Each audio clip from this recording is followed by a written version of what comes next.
திருச்சிற்றம்பலம். சிவபுராணத்தின் சிறப்புகள்.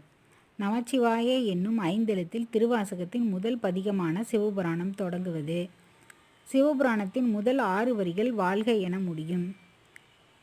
அதை அடுத்த 5 வரிகள் வெல்க என முடியும். அடுத்த 8 வரிகள் போற்றி என முடியும். இவ்வாறு 6, 5, 8 என அமைந்திருப்பது திருவாசகத்தின் 658 பாடல்களை குறிக்கிறது. சிவபுராணத்தின் 32வது வரியில் மெய்யே உன் பொன்னடிகள் கண்டின்று வீடுற்றேன் என பாடியிருப்பார்.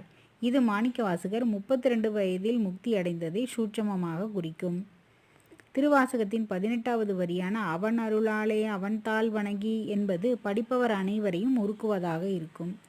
ரமண மகரிஷி திருவண்ணாமலையில் தமது தாயார் உடல் நலமின்றி இருந்த கடைசி நாளில் அன்னை அருகே அமர்ந்து தொடர்ந்து திருவாசகம் படித்தார். அன்று இரவே அவரது அன்னை முக்தியடைந்தார்.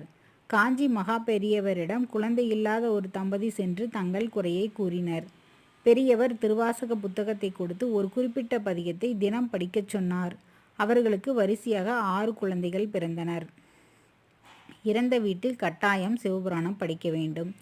புல்லாகி பூடாகி புழுவாய் மரமாகி பல்விருகமாகி பறவையாய் பாம்பாகி கல்லாய் மனிதராய் பேயாய் கணங்களாய் என சுவை நிறைந்த திருவாசகத்தின் பெருமைகளை சொல்லிக்கொண்டே போகலாம். சொல்லிய பாட்டின் பொருள் உணர்ந்து சொல்லுவார் செல்வர் சிவபுரத்தின் உள்ளார் சிவனடிக்கீழ் பல்லோரும் ஏத்தப் பணிந்து. ஓம் நமச்சிவாய. திருச்சிற்றம்பலம். தில்லையம்பலம்.